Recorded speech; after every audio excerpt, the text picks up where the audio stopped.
오늘 하나님 말씀 시편 23편 1절로 6절까지 하나님 말씀 제가 먼저 봉독하도록 하겠습니다. 다윗의 시. 여호와는 나의 목자시니 내가 부족함이 없으리로다. 그가 나를 푸른 초장에 누이시며 쉴만한 물가로 인도하시는 도다. 내 영혼을 소생시키시고 자기 이름을 위하여 의의 길로 인도하시는 도다. 내가 사망의 음침한 골짜기로 다닐지라도 해를 두려워하지 않을 것은 주께서 나와 함께 하심이라. 주의 지팡이와 막대기가 나를 안위하시나이다. 주께서 내 원수의 목전에서 내게 상을 베푸시고 기름으로 내 머리에 바르셨으니 내 잔이 넘치나이다. 나의 평생의 선하심과 인자하심이 정녕 나를 따르리니 내가 여호와의 집에 영원히 거하리로다. 아멘. 저는 오늘 유명한 시편 23편의 말씀을 같이 나눕니다. 시편이 150편이 있는데 어떻게 보면 가장 많이 알려져 있는 시편이라고 할 수 있어요. 또 가장 많은 사람들이 또 좋아하고 또 많은 분들이 외우는 시편이죠. 또한 임종시의 이 시편 23편의 말씀을 제일 많이 읽는다라고 합니다. 한국에서는 이 시편 23편의 사투리 버전이 여러 가지 있는 거 아시죠? 여러분 다 들어보셨나요? 제가 한번 이렇게 1절만 한번 해볼게요. 하다가 반응이 나쁘면 제가 그냥 스탑하도록 하겠습니다. 경상도 사투리. 마 여호와가 난 목자 아이가 내 삶아 답답하게 눈꼬마치도 없대. 전라도 사투리까지 한번 할게요. 아따 여호와가 시방 나의 목자신디 나가 부족함이 있겠냐. 제가 4개 더 준비했는데 여기까지만 하겠습니다. 저는 오늘 아주 유명한 시편 23편의 말씀을 나누는데 이미 다 아는 내용이라고 그냥 생각하시면서 듣지 않기를 바라고, 이 시편 23편의 9절이 정확하게 정말 뭘 의미하는가, 오늘 말씀의 은혜를 그 어느 때보다도 사모하시면서 이 설교 말씀을 들어주시기를 부탁드립니다. 시편 23편의 표제어는 아주 심플하게 다윗의 시입니다. 다윗이 이 시편 23편을 기록했는데 다윗이 이 시편 23편을 언제 기록했는지 그 시기에 대해서는 학자들이 조금씩 이견을 보이고 있어요. 어떤 학자들은 이 시편 23편은 아마도 다윗이 왕이 되기 전에 목동 시절에 썼을 것이다 라고 그렇게 말을 합니다. 그런가 하면 어떤 학자들은 다윗이 사울 왕에게 쫓겨다녔을 때에 그때 죽음의 위협을 느끼면서 광야에서 이 시를 쓴 것이 아닌가 또 추측도 합니다. 그런가 하면 또 어떤 학자들은 아마 다윗이 왕으로 등극한 후에 이 시를 썼을 것이다. 그러니까 왕으로 등극해서 아주 잘 나갔을 때 이 시를 썼을 것이다 라고 추측을 합니다. 그런데 가장 많은 학자들은 다윗이 자신의 인생을 다 살고 죽음을 눈앞에 두었을 때에 자신이 살아온 인생의 여정을 뒤돌아보면서 이 시편 23편을 썼을 거라고 추정합니다. 그 이유는 이래요. 시편 23편을 보면 총 6개의 장소를 표현하는 단어들이 나옵니다. 2절에서 푸른 풀밭이 나오고 또 쉴만한 물가가 나오죠. 3절에서는 의의 길이 나오고 4절에서는 사망의 음침한 골짜기, 5절에서는 원수의 목전, 6절에서는 여호와의 집, 이렇게 6개의 장소를 표현하는 단어들이 나오는데 이 6개의 단어들은 2개씩 짝이 되어서 또 이루어진다고 합니다. 첫 번째 짝은 푸른 풀밭과 쉴만한 물가이죠. 듣기만 해도 아주 느낌이 좋죠. 좋은 환경을 의미하는 거예요. 두 번째는 사망의 음침한 골짜기와 원수의 목전이 나옵니다. 이 두 곳은 힘든 환경이겠습니까? 아니면 좋은 환경이겠습니까? 아주 힘든 환경이겠죠. 그런가 하면 세 번째로 의의 길, 여호와의 집, 또 이런 믿음의 장소도 또 나옵니다. 다윗이 자신이 살아온 인생을 쭉 뒤돌아보니까 자기의 인생에 참 좋은 환경도 있었고 아주 힘들었던 시련의 환경도 있었고 또 그 중에서도 믿음의 길을 걸어가려고 하는 신앙의 여정들도 있었다는 것이에요.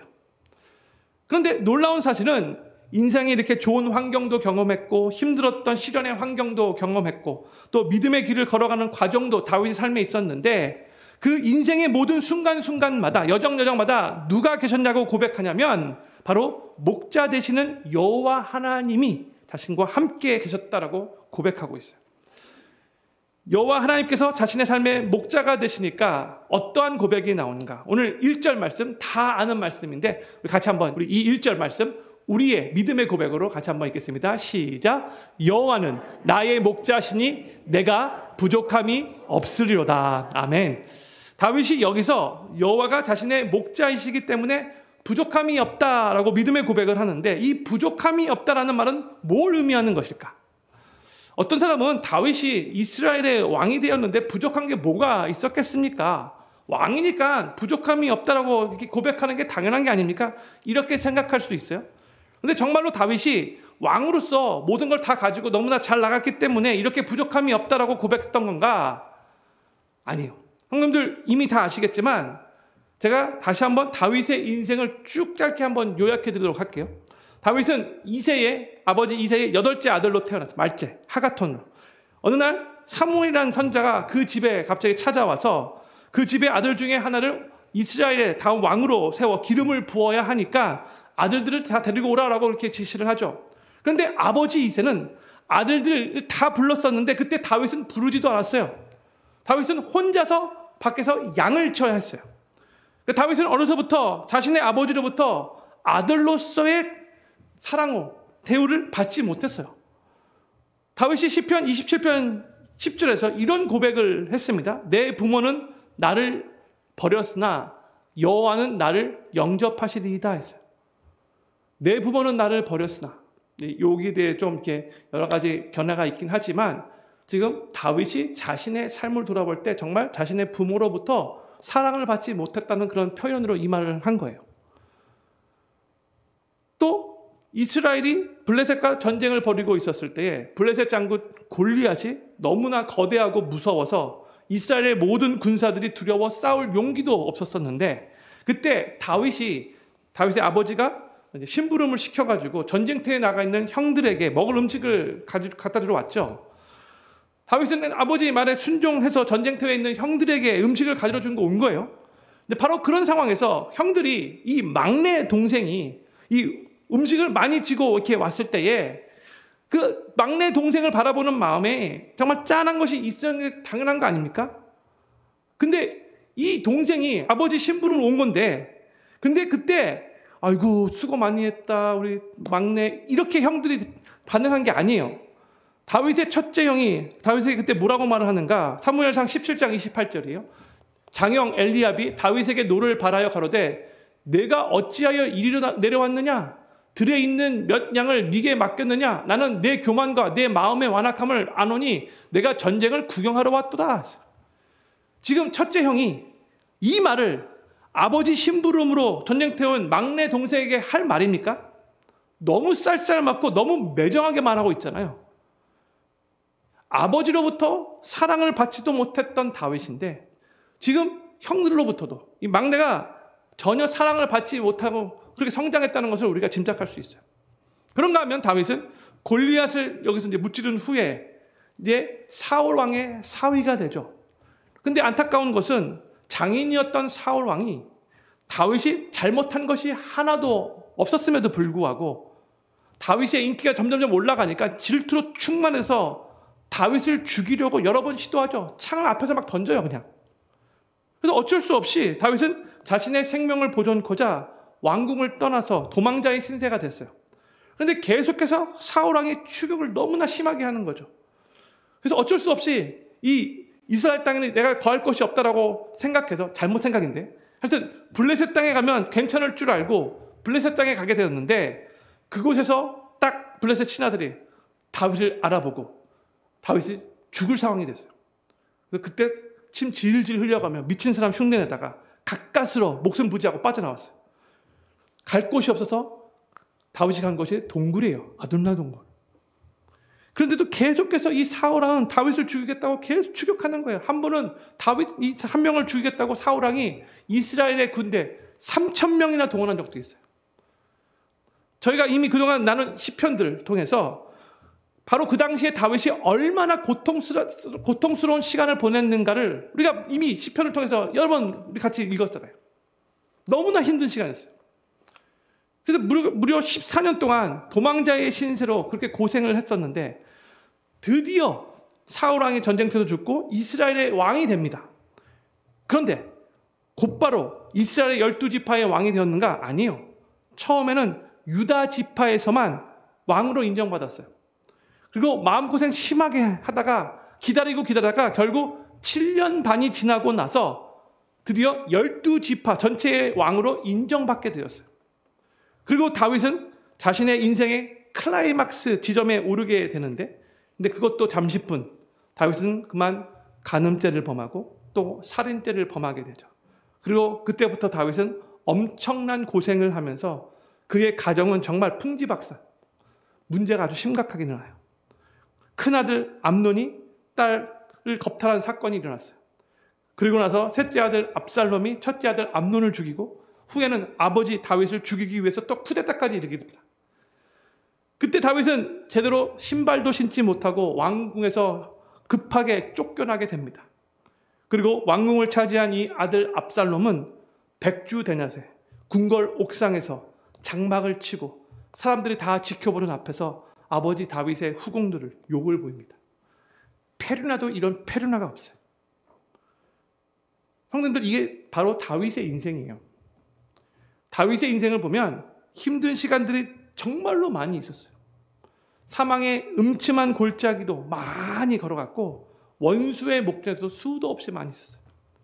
다윗이 인생의 말년에 여호와는 나의 목자시니 내게 부족함이 없으리로다라고 그렇게 고백을 했는데, 이 고백은 정말 다윗의 인생에 조건이 좋았고 형편이 좋았고 상황이 좋아서 내게 부족함이 없다라고 고백한 게 절대로 아니에요.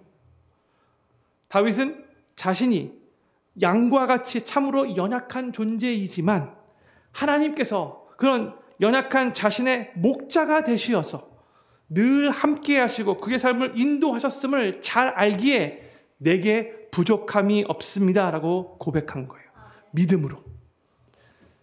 양은 아주 연약한 짐승이에요. 다윗은 자기 스스로를 간접적으로 양이라고 인정한 거예요. 보통 동물들은 귀소 본능이 있는데 양은 방향 감각이 없어서 길을 찾지 못한다고 합니다. 양은 자기를 보호할 뿔이나 날카로운 발톱이나 뾰족한 이빨도 없어요. 양은 빠르게 뛸 수도 없어요. 원조 쇼다리죠. 양은 시력도 나쁘고 머리도 나빠요. 양은 게다가 쉽게 병이 드는 짐승이래요. 다윗은 목동 출신이어서 누구보다도 이 양의 특징을 잘 아는 사람이에요. 그리고 다윗은 자기 자신을 볼 때 정말 하나님이 없으면 길도 잘 찾지 못하고 하나님이 없으면 자기 생명도 스스로 잘 보호할 수 없을 만큼 그렇게 연약하고 또 하나님이 없으면 너무나도 어리석은 존재라는 것을 자기 스스로 너무나 잘 알고 있었어요. 그런데 그 다윗은 자신은 그렇게 양과 같이 연약하지만 하나님께서 자신의 삶의 목자가 되심을 잘 알고 있었기 때문에 여호와는 나의 목자시니 내가 부족함이 없으리로다 믿음으로 고백했던 거예요. 사랑하는 필름께 성도님들, 여호와 하나님을 삶의 목자로 삼는 자는 그 삶이 부족함이 없는 삶을 살게 된다는 것을 믿으시기 바랍니다. 우리는 비록 양과 같이 연약하지만 하나님께서 우리의 삶의 목자가 되시어서 하나님이 항상 우리와 함께 하시고 우리의 삶을 최선으로 인도하시기에 우리의 삶에 부족함이 없음을 항상 고백하실 수 있기를 바라고, 또한 우리 삶을 부족하게 없게 항상 인도하시는 그 하나님을 삶에서 더욱더 많이 경험하시게 되기를 우리 구주 예수님의 이름으로 간절히 축원합니다. 2절에서 다윗은 이렇게 고백을 해요. 그가 나를 푸른 풀밭에 누이시며 쉴만한 물가로 인도하시는 도다 했어요. 보편적으로 사람들이 이 시편 23편 2절을 읽을 때 너무나 이제 은혜를 많이 받죠. 사람들이 어디에 보통 집중하냐면 푸른 풀밭, 쉴만한 물가, 여기에 집중을 많이 해요. 느낌이 좋잖아요. 그렇죠? 그런데 우리가 이 2절에서 정말 집중해야 할 것은 명사가 아니고 동사예요. 푸른 풀밭에 누이시며 쉴만한 물가로 인도하시는도다. 누이시고 인도하신다. 근데 이 전반부에서 누이신다는 이 동사, 왜 다윗은 푸른 풀밭에 누이시며 He makes me lie down 이렇게 표현했을까요? 여기에 누이시며라는 이 동사를 다윗이 사용한 데는 아주 깊은 의도가 있어요.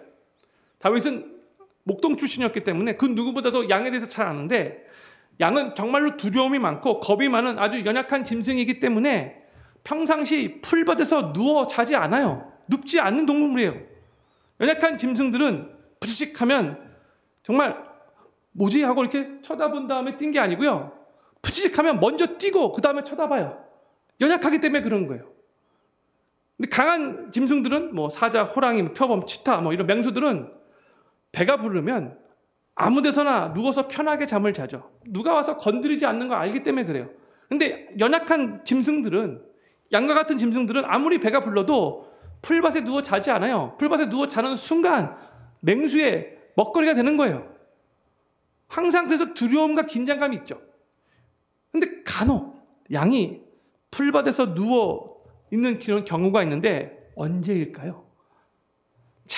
양이 볼 때 자기 눈앞에 목자가 있는 것을 보고 이 목자가 나를 지키고 보호해 줄 거라는 그 안정감을 느낄 때에 간혹가다 누워 자는 양들이 있는 거예요. 다윗은 인생에 시련의 풍파도 아주 컸었고 죽음의 위협도 참 많이 했었어요. 그럼에도 불구하고 다윗은 나의 목자 되시는 여호와께서 나를 푸른 풀밭에 누이시는 분이시다라고 이렇게 고백을 한 거예요. 다윗은 그의 인생에 여러 시련과 위험과 풍파가 있었어도 그의 목자 되시는 여호와 하나님으로 인해 그 모든 불안함과 두려움을 극복하고 평강을 누릴 수 있었기 때문에 이런 믿음의 고백이 가능했던 거죠. 저는 필경교회 모든 성도님들이 우리 삶의 목자 되시는 여호와 하나님을 온전히 신뢰하심으로 어떠한 풍파 속에서도 푸른 풀밭에 눕는 그 평안함을 누리시며 살아가실 수 있게 되기를 우리 구주 예수님의 이름으로 간절히 축원합니다. 2절 후반부에 목자 되시는 하나님이 또 쉴만한 물가로 인도하시는도다 이렇게 고백했어요. 팔레스타인 지역은 물이 많지 않아요. 그래서 양들이 물을 마시는 게 쉬운 일이 아닙니다. 그렇기 때문에 목자가 하는 일들 중에 아주 중요한 것이 양들에게 물을 마시게 하는 거예요. 그래서 물이 있는 곳으로 양들을 인도해야 되는 거예요. 근데 그 당시 팔레스타인 지역에서 양들에게 물을 마시게 할 때에 목자들이 보통 3가지 방법을 사용합니다. 첫 번째는 아침 이슬이 묻혀있는 그 풀을 뜯게 하는 방법이 있어요. 두 번째는 이제 우물가로 데려가서 양들에게 그 우물에 있는 물을 마시게 하는 거죠. 보통 요 일을 많이 해요. 그런데 또 이제 주변에 강이나 시내가 있으면 강물이나 시냇물로 인도해서 또 물을 마시게 하는 그런 방법이 있는데, 그런데 가끔씩 시냇물이 졸졸졸 흐르는 그런 조그만 시내를 만날 때가 있는데 그때 양들이 참 겁이 많아서 이게 천천히 물이 흐르고 있으면 물을 마시는데 졸졸졸졸 이렇게 물이 계속해서 움직이기 때문에 그 시냇물을 보고 양들이 물 마시지 못한다고 해요. 참 겁이 많죠. 그럴 때 이 목자들이 어떻게 하냐면 손수 그 시냇가에 들어가서 돌을 가지고 뚝을 만들어요. 물이 흐르는 시냇가를 흐르지 않는 잔잔한 물가로 만드는 거예요. 더 이상 뚝을 만들어서 물이 흐르지 않도록. 그리고 양들에게 그 잔잔한 물가에서 물을 마시도록 합니다. 그런데 오늘 본문 2절에서 쉴만한 물가로 인도하시는 도다라고 한국말로 번역되어 있는데 영어로 보면 He leads me beside still waters 번역되었어요. 그러니까 still waters 이게 히브리 원어와 더 비슷한 표현인데, 그러니까 쉴만한 물가로 번역하는 것보다 잔잔한 물가로 번역하는 게 더 맞는 번역이에요. 그래서 이 2절에서 쉴만한 물가로 인도하신다라는 말의 이 의미는 졸졸 흐르는 시냇물이 있으면 목자가 돌을 가지고 뚝을 만들어서 잔잔한 물가가 되어 양들로 하여금 그 물까지도 마시게 한다는 의미가 포함되어 있는 거예요. 목자는 양에게 물이 필요하다는 것을 누구보다도 잘 알고 그래서 항상 이 양에게 물을 마실 수 있는 곳으로 양을 인도해요. 목자가 하나 아주 중요한 역할 중에 하나예요. 근데 우리 하나님도 우리 삶의 목자가 되시기 때문에 우리의 필요를 그 누구보다도 잘 아시는 분이시고 그래서 우리에게 그 필요를 채워주시기 위해 항상 섬세하게 인도하시고 일하시는 분이시라는 것을 믿으시기 바랍니다. 저는 필경교회 모든 성도님들이 우리의 필요를 그 누구보다도 정확하게 잘 아시는 우리 하나님께서 우리의 필요를 채워주시기 위해 항상 섬세하게 일하심을 삶에서 더욱더 많이 경험하실 수 있게 되기를 우리 구주 예수님의 이름으로 간절히 축원합니다. 다윗은 이제 3절에서 이렇게 고백을 해요. 내 영혼을 소생시키시고 자기 이름을 위하여 의의 길로 인도하시는도다. 여기서 내 영혼을 소생시키신다고 이렇게 고백을 했는데 영어로는 He restores my soul이죠. 하나님이 다윗의 영혼을 회복시켜 주신다라는 그런 의미였어요. 다윗은 인생을 살아가면서 여러 가지 힘든 일들을 만났는데 처음에는 그런 힘든 일을 만날 때에 자연적으로 마음이 다운되고 낙심이 되잖아요. 그렇지만 하나님의 회복해 하심으로 다시 소망을 찾고 힘을 얻게 되었던 체험들을 많이 했어요. 그 누구보다도 많이 했던 사람이 다윗이에요. 그래서 다윗이 쓴 시편들을 보면 우리가 그동안도 22편, 오늘 23편 나누는데 그의 영혼이 힘든 상황 속에서 낙심되었다가 회복해 하시는 하나님을 경험하고 하나님을 찬양하며 쓴 시들이 아주 많이 있잖아요. 저희가 잘 아는 엘리야도 갈멜산에서 850명의 바알과 아스레 선지자와 대결해서 대승을 거뒀어요. 근데 그 후에 그 당시에 왕비 이세벨이 이 엘리야를 막 죽이려고 한다고 하니까 그 말을 듣고 한순간에 두려움과 낙심이 밀려와서 로뎀나무 밑에서 하나님께 이제 자신을 죽여달라고 고백까지 했죠. 엘리야에게 갑작스럽게 영적인 침체가 찾아오는 거예요. 그때 하나님은 지금 엘리야가 영적으로 침체되었구나. 지금 엘리야에게 필요한 것은 회복이구나. 아셨어요. 그때 하나님은 무슨 일을 하시는가? 엘리야를 위해서 천사를 동원하여 엘리야를 먹이세요. 계속해서 먹이세요. 육신의 회복이 필요한 거 알고. 또 자게 놔두시다가 또 먹이세요. 또 그 마음을 어루만지세요. 이 심적인 또 회복이 필요한 거죠. 마음을. 그리고 나서 엘리야에게 새로운 사명을 주세요. 저 신의 산으로 인도하신 다음에 앞으로 내가 할 일이 많이 있으니까 힘을 내야지. 이런 의미로. 그러니까 하나님께서 지금 엘리야가 영적인 침체를 경험하고 있음을 누구보다 잘 아시고 하나님께서 육의 회복, 혼의 회복, 영의 회복을 다 하나님께서 그렇게 인도하셨어요. 우리는 양과 같이 정말로 연약한 존재이기 때문에 상황에 따라서 쉽게 흔들리고 쉽게 낙심하죠. 그때마다 우리를 회복시키시는 우리 좋으신 하나님을 경험하면서 다시 일어나야 돼요.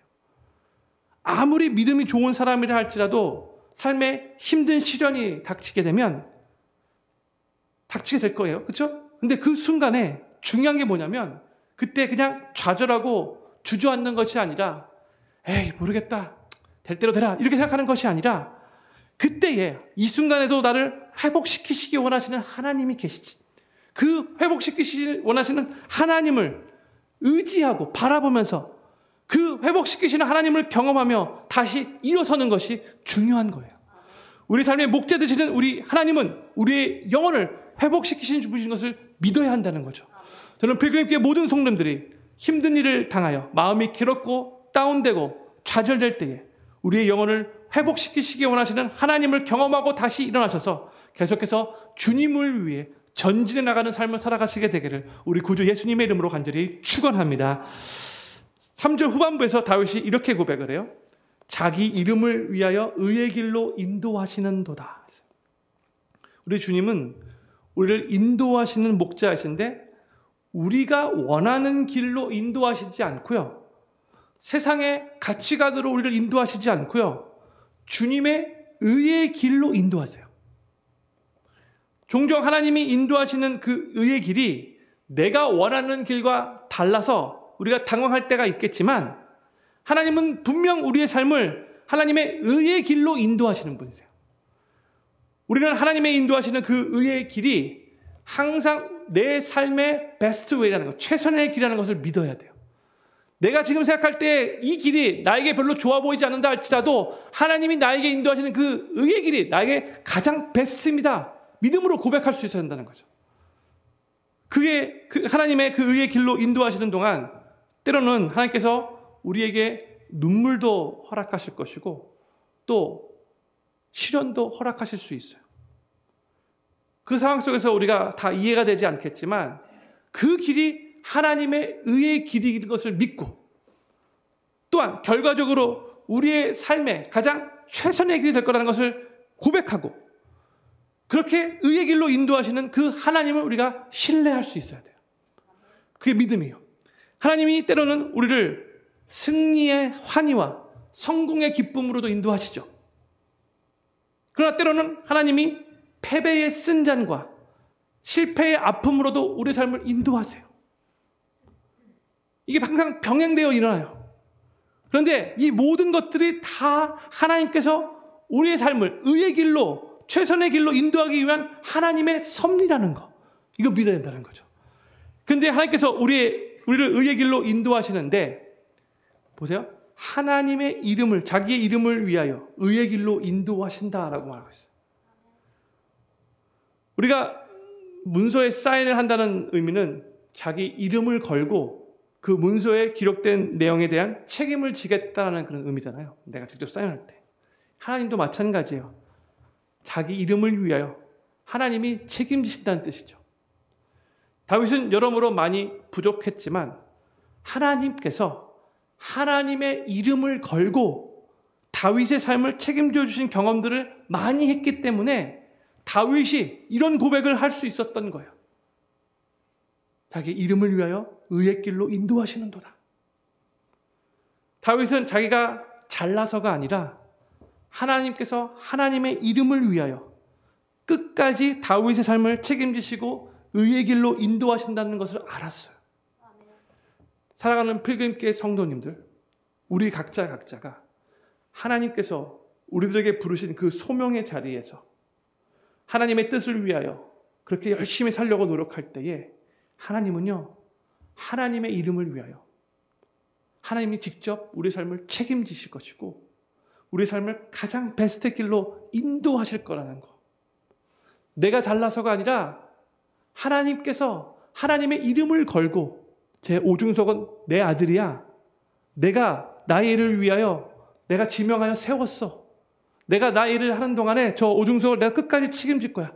하나님께서 하나님의 이름을 위하여 우리를 가장 선하게 인도하실 거라는 것을 꼭 믿으시기를 간절히 소망합니다. 그러면서 다윗은 이제 4절에서 아주 힘든 상황 가운데 있을 때에 믿음으로 또 이렇게 고백을 해요. 4절 말씀. 내가 사망의 음침한 골짜기로 다닐지라도 해를 두려워하지 않을 것은 주께서 나와 함께 하심이라. 주의 지팡이와 막대기가 나를 안위하시나이다. 우리가 삶을 살아가다 보면 큰 위기 가운데 정말 사망의 음침한 골짜기로 다닌 것 같은 그런 느낌이 들 때가 있죠. 가까운 가족을 잃고 상심에 빠졌을 때에, 중병에 걸려서 수술을 앞두고 있을 때에, 믿었던 친구에게 배신을 당했을 때에, 열심히 일했던 직장에서 해고당했을 때에, 오랫동안 간절히 기도하며 바랐던 소원이 이루어지지 않고 좌절될 때에, 어떻게 보면 그런 순간들이 우리 삶의 사망의 음침한 골짜기라고 말할 수 있을 거예요. 그러나 우리가 그렇게 사망의 음침한 골짜기로 다닐지라도 해를 두려워하지 않을 것은 주께서 우리와 함께하고 계시고 주의 지팡이와 막대기가 우리를 안위하시기 때문이라고 지금 다윗이 믿음으로 고백하고 있어요. 그 어느 누구보다도 다윗이 사망의 음침한 골짜기를 가장 많이 지나갔다라고 말할 수 있을 것 같아요. 그럼에도 불구하고 그 사망의 음침한 골짜기에 다닐지라도 내가 해를 두려워하지 않을 것은 주께서 나와 함께 하심을 내가 믿습니다. 고백하고 있는 거죠. 내 앞에 지금 사망의 음침한 골짜기가 펼쳐져 있다 할지라도 그때에도 선한 목자 되시는 주님께서 나와 함께하고 계심을 믿을 때에 우리가 주님이 주시는 그 안임을, 우리가 주님이 주시는 그 평강을, 우리가 주님이 주시는 그 평안함을 누릴 수 있게 되는 거예요. 우리 주님은 우리의 인생에 장애물도 허락하시면서 그 장애물을 넘도록 인도하시고 또 길가에 그 습지도 지나가게 하시고 또 앞에 놓여있는 이 개울물들도 건너가게 하실 때가 있어요. 모든 게 다 평판이 아니죠. 그런데 우리 삶에 또 도저히 우리 힘으로 건너갈 수 없는 큰 바다가 우리를 가로막고 있을 때도 있죠. 그때는 우리 하나님이 우리 삶에 어떻게 우리 삶을 어떻게 인도하시는가? 저는 제가 처음에 이 찬양을 불렀을 때 마음에서 막 뜨거움이 막 올랐는데 요즘에 좀 많이 안 부르지만 정말 좋아하는 찬양 중에 하나예요. 나는 믿네. 내게 허락하신 시련을 통해 나의 믿음 더욱 강하게 자라나고 험한 산과 골짜기 지나는 동안 주께 더 가까이 나를 이끄시네. 내가 겪는 시험이 어렵고 힘겨워도 내 주님보다 크지 않네. 그 다음 내 앞에 바다가 갈라지지 않으면 주가 나로 바다 위 걷게 하리. 너무나 누가 만드는지 너무나 은혜스러운 가사. 우리 삶에 우리의 힘으로 해결할 수 없는 큰 장애물과 위기와 여러 풍랑들을 만날 때가 있는데 또 그것으로 인해서 우리가 두려울 수 있는데 우리의 목자 되시는 우리 주님을 따라 믿음으로 걸어가면 때로는 주님이 우리 앞에서 바다를 가르시기도 하시고 혹은 바다가 갈라지지 않으면 우리로 하여금 주님과 함께 바다 위를 걷게 하는 놀라운 기적을 경험하는 그 기회로 그 시간을 만들어 주실 거라는 것을 믿으시기 바랍니다. 내 앞에 바다가 갈라지지 않으면 주가 나로 바다 위 걷게 하리. 할렐루야. 5절에서 다윗은 이렇게 고백합니다. 주께서 내 원수의 목전에서 내게 상을 베푸시고 기름으로 내 머리에 바르셨으니 내 잔이 넘치나이다. 요 5절 말씀 우리 같이 믿음으로 같이 한번 읽겠습니다. 시작. 주께서 내 원수의 목전에서 내게 상을 베푸시고 기름으로 내 머리에 바르셨으니 내 잔이 넘치나이다. 아멘. 형제들, 이 5절 말씀은요, 다윗이 지금 원수의 목전에서 지금 이 고백을 하고 있는 거예요. 원수의 목전이라면 위기의 상황이어서 많이 두렵고 불안할 수밖에 없을 텐데, 근데 이 5절의 분위기는 정반대죠. 보세요. 여기서 상을 베푸신다라는 말은 You prepare a table이에요. 여기서 상이 리워드 상이 아니고 테이블, 밥상 상이에요. 잔치상을 마련해 주신다는 그런 의미예요. 우리 주님은 우리 원수 앞에서 잔치상을 풍성하게 차려주시면서 잔치를 펼쳐주시는 분이시라는 거예요. 탕자의 비유를 보면 아버지께 받은 그 유산을 허랑방탕하며 다 써버린 아들이 흉령이 들어서 먹을 것이 없어서 돼지 먹는 그 쥐염 열매라도 먹어야겠다라고 생각했지만 아무도 돼지 쥐염 주는 사람이 없었어요. 내가 이러다가 굶어 죽겠구나 생각하고 아버지 집으로 들어가기로 결심하죠. 그때 탕자가 내가 아버지의 품꾼 하노라만 그렇게 일을 해도 너무나 감사하겠다. 이렇게 생각하고 아버지 집으로 걸어가는데 뚜벅뚜벅. 그런데 아버지가 모든 것을 다 탕진하고 돌아온 그 아들을 혼내시기보다 상거가 뭔데 먼저 아버지가 달려가셔서 아들 입 맞추고 껴안고 아들로서의 신분을 다 회복시켜 주시면서 손에 가락지 끼우고 발에 신을 신겼어요. 그리고 살찐 송아지를 잡아 잔치상을 차려주었어요. 전혀 기대하지 못했었는데 아버지의 넘치는 은혜가 아들에게 임한 거죠. 원수의 목전에서 잔치상을 베푼다는 그 의미는 하나님께서 다윗을 대적하는 그 원수들 앞에서도 그 위기와 그 어려움 속에서도 하나님은 기대 이상으로 다윗을 환대해 주시고 풍성하게 역사해 주신다는 그런 의미인 거예요. 원수들 앞에서도 기대 이상의 놀라운 반전의 역사를 하나님께서 일으켜 주신다는 거죠.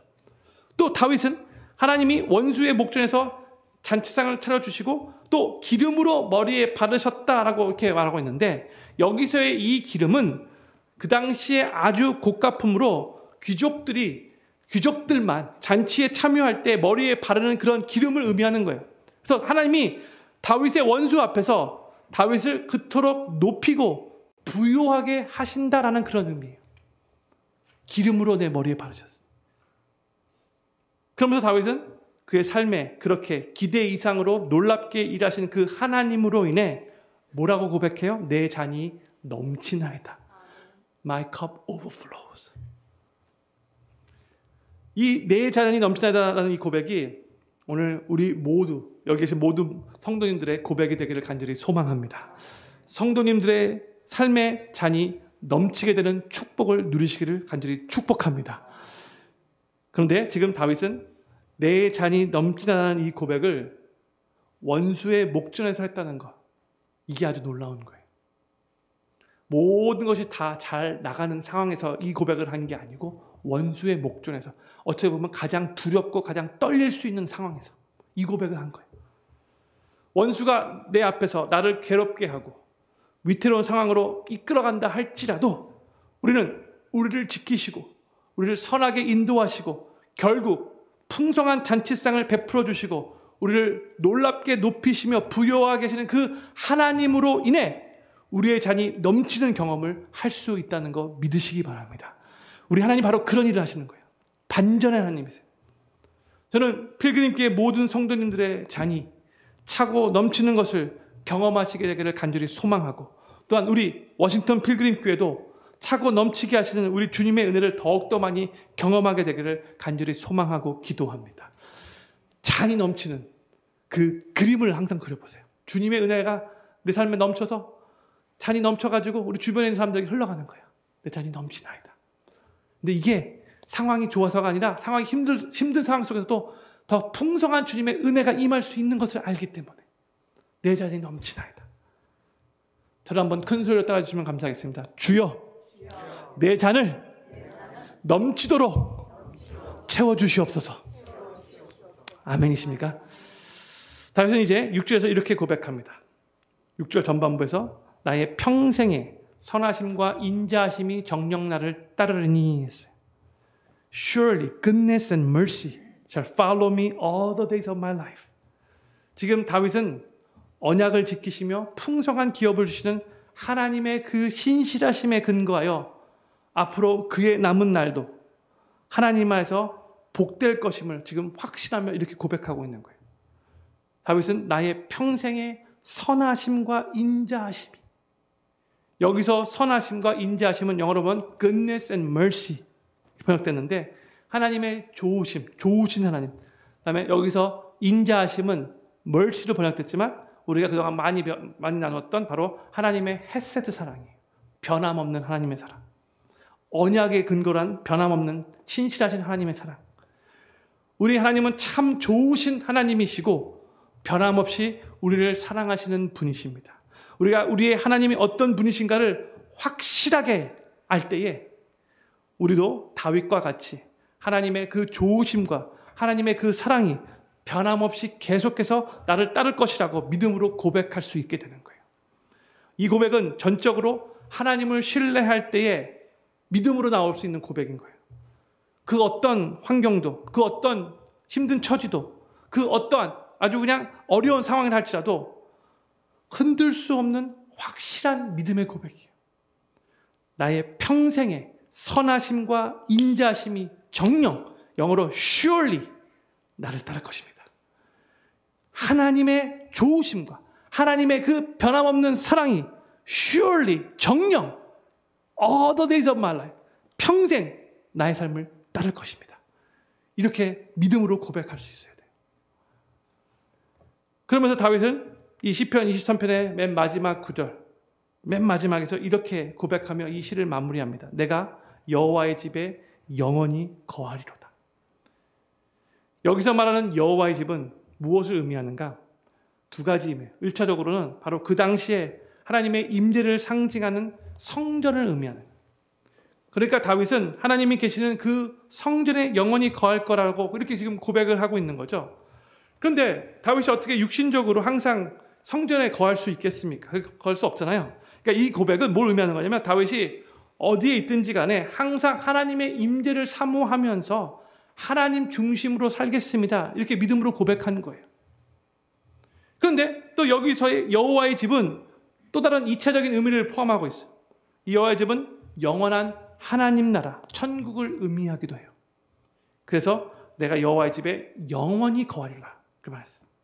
내가 이 땅에서 하나님 중심으로 하나님의 임재를 사모하며 살다가 하나님이 부르셔서 내가 이 세상에서 떠난다면 하나님 나라에서 또 영원토록 하나님과 함께 살겠습니다. 이런 의미인 거죠. 그러니까 비록 내가 이 땅에 살고 있지만 이 땅을 나의 본향으로 삼지 않고 하나님이 계시는 영원한 하나님의 집, 천국을 나의 본향으로 삼아 그 하나님의 집에 영원히 거할 것을 사모하며 믿음으로 바라보며 이 세상을 계속해서 믿음으로 살아가겠습니다. 이런 의미인 거죠. 이게 바로 여호와 하나님을 목자로 고백하고 자신을 연약한 양으로 인정하면서 목자 되시는 하나님의 그 공급과 보호와 인도하심을 받으며 살았던 다윗의 고백이에요. 저는 필그림교회 모든 성도님들이 어디서 무슨 일을 하시든지 간에 항상 하나님 중심으로 하나님의 임재를 사모하시며 살아가시기를 바라고, 또한 하나님이 계시는 그 영원한 하나님의 집, 그 천국을 본향으로 삼으며 이 세상을 살아가시다가 하나님의 때가 되어 하나님께서 부르시면 기쁨으로 그 하나님의 나라 천국에 들어가 영원히 하나님과 영광스럽게 기쁨으로 살아가시기를 우리 구주 예수님의 이름으로 간절히 축원합니다. 오늘 기도 제목 많죠? 오늘 축원합니다. 여러 번 외쳤는데 7가지 기도 제목 제가 읽고 그 다음에 우리 같이 기도하는 시간 갖도록 하겠습니다. 첫 번째 기도 제목입니다. 우리는 양과 같이 연약하지만 하나님께서 우리의 삶의 목자가 되시어서 항상 우리와 함께 하시고 우리를 인도하시기에 우리의 삶에 부족함이 없음을 고백하게 하소서. 두 번째, 우리의 삶의 목자 되시는 여호와 하나님을 온전히 신뢰함으로 어떠한 풍파 속에서도 푸른 풀밭에 눕는 평안함을 누리게 하소서. 세 번째, 우리의 필요를 누구보다 잘 아시는 하나님께서 우리를 위해 항상 섬세하게 일하고 계심을 믿고 그 하나님을 더 많이 경험하게 하소서. 네 번째, 힘든 일을 당하여 마음이 괴롭고 낙심될 때에도 우리의 영혼을 회복시키시는 하나님으로 인해 다시 일어나 계속 주님을 위해 전진하게 하소서. 다섯 번째, 사망의 음침한 골짜기를 걸어갈 때에도 목자 되시는 주님을 따라 믿음으로 걸어가게 하시고 주님께서 바다를 가르시거나 혹은 주님과 함께 바다 위를 걷는 놀라운 기적을 경험하게 하소서. 여섯 번째, 우리 삶의 잔과 또한 우리 교회의 잔을 차고 넘치게 하시는 주님의 은혜를 더욱더 많이 경험하게 하소서. 마지막 7번째, 이 땅에 살면서 어디서 무슨 일을 하든지 간에 항상 하나님 중심으로 하나님의 임재를 사모하게 하시고 또한 하나님이 부르시면 기쁨으로 천국에 들어가 영원히 하나님과 영광스럽게 살게 하소서. 아멘. 오늘 시편 23편의 말씀을 같이 나누는데 성도님들 시편을 기억하시는 분들은 1절부터 6절까지 쭉 암송하시는 마음으로 또 그 내용들이 다윗의 그 믿음의 고백이 바로 우리의 믿음의 고백이 되기를 소망하는 마음으로 이 시간 같이 우리 시편의 기도 하나님 앞에 올려드리려고 원합니다. 기도하겠습니다.